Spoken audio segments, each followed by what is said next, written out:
They say the price of fame is high, but no one tells you it can cost your soul.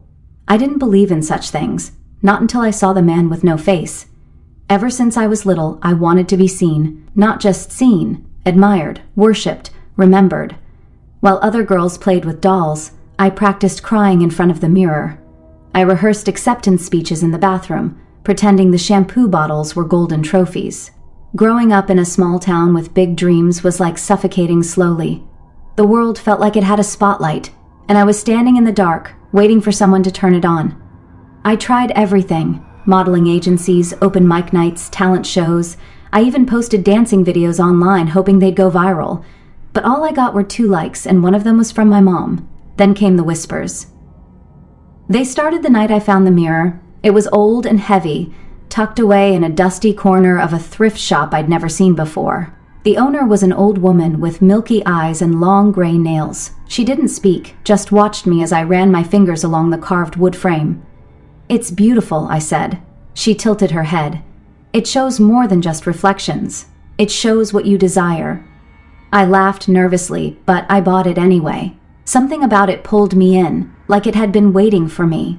When I brought it home and hung it on my wall, I stood in front of it for hours, staring into my own eyes, wondering if the mirror saw something I couldn't.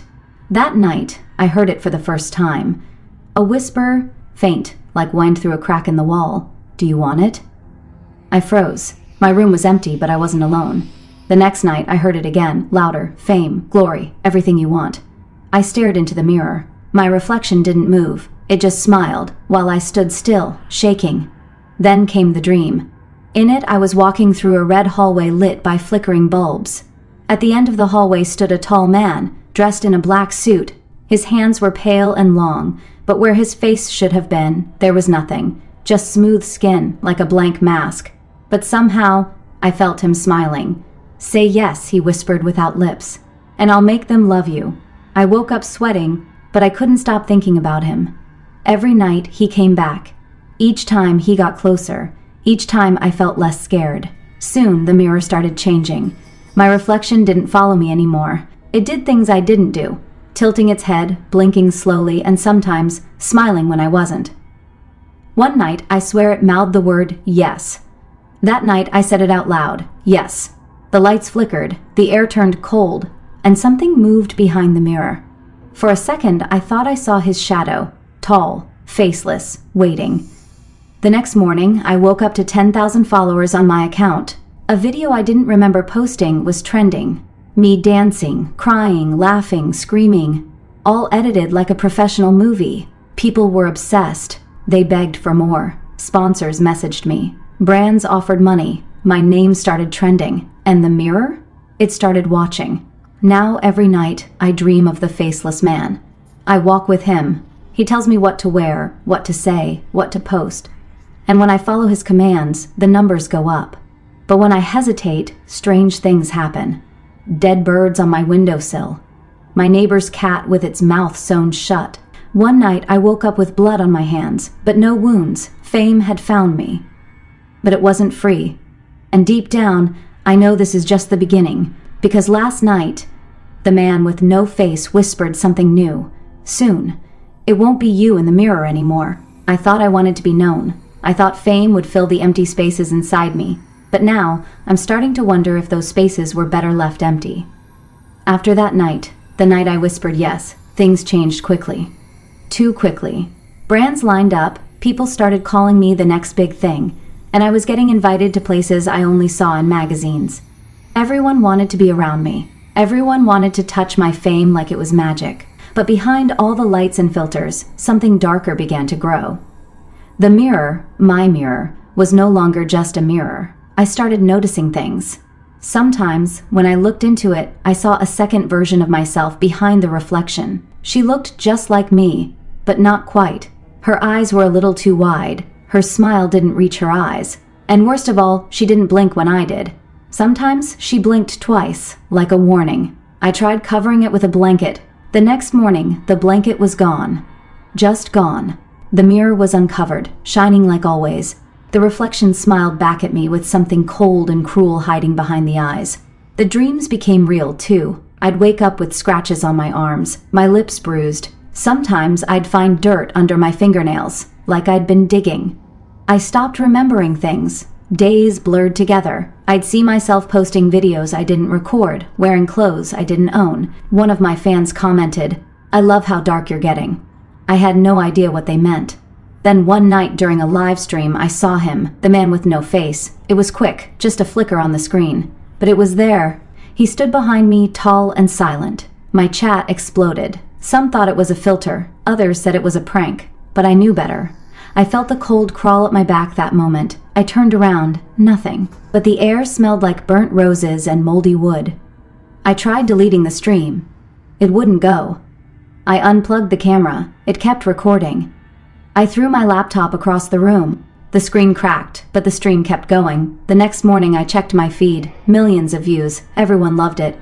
Creepiest stream ever. She's a genius. Is this performance art? I wanted to scream. This wasn't performance. This wasn't art. This was my life, slipping from my hands like smoke. I started researching, desperate to understand.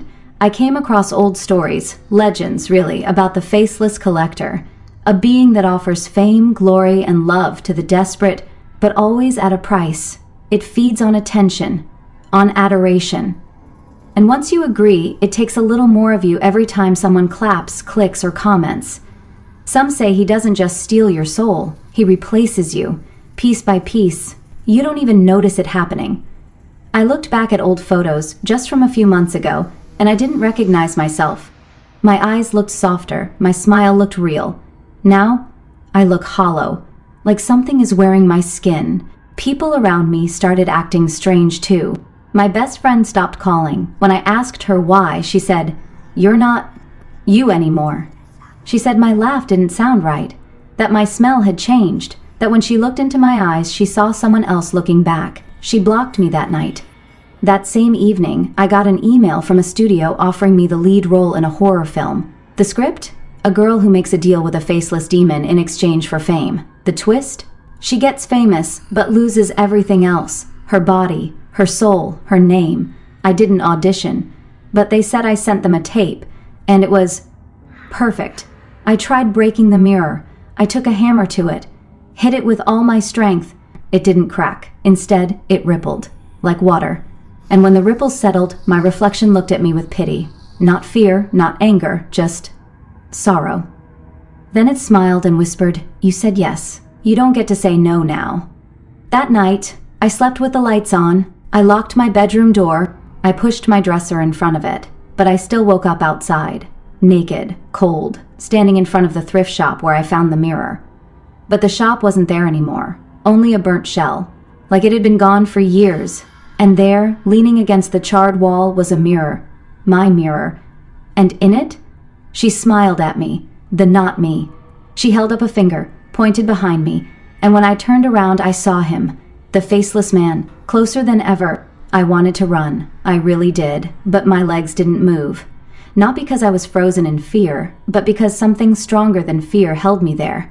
It was like my body no longer belonged to me, like it had started pulling the strings. The man with no face stood only a few feet away, tall and still, wrapped in a long black coat that somehow moved even when the wind didn't blow.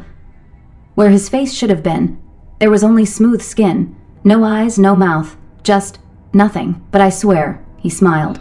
Without lips, without teeth, I could feel his grin press into my brain like ice-cold fingers. He raised a hand, a long, pale, almost translucent hand, and pointed at the mirror behind me. I didn't want to look, but my head turned anyway, and there it was again, her, the fake me. Except now, she wasn't just in the mirror, she stepped out of it, and I watched myself, my own body, come to life right in front of me. She walked with my gait, smiled with my lips. But her eyes, they weren't mine. They were black and bottomless, and when she spoke, I heard his voice come out. "You gave me everything I needed. Now rest, little star." The world spun. My chest ached.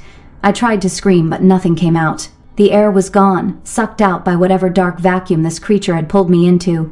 And then, darkness. When I woke up, I wasn't in my apartment.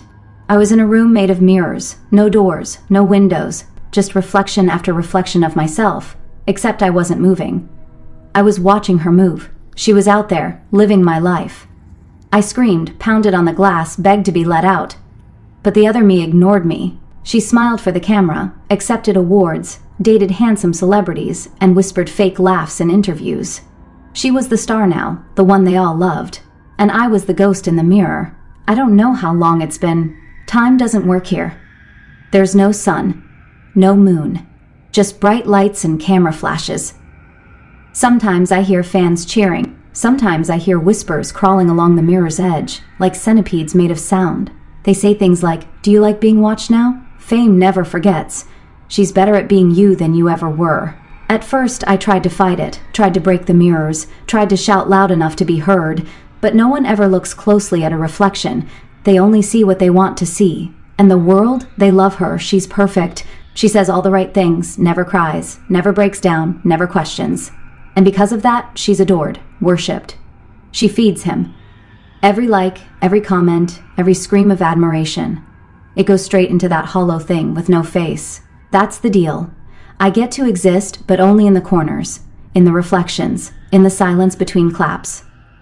Sometimes, late at night, she stands in front of the mirror and watches me. She tilts her head. I do the same, and for a brief second, I wonder if she remembers that I'm still in here. Then she smirks and walks away. Once, someone almost saw me. A little girl watching her mom scroll on her phone pointed and said, "That lady in the mirror looks sad." Her mom laughed and said, "It's just a filter, sweetie, a filter." I used to think fame was freedom. Now I know it's the most beautiful cage ever built, and I helped build it. If you ever find a mirror that shows you what you want most, don't look too long. And for the love of everything, don't say yes,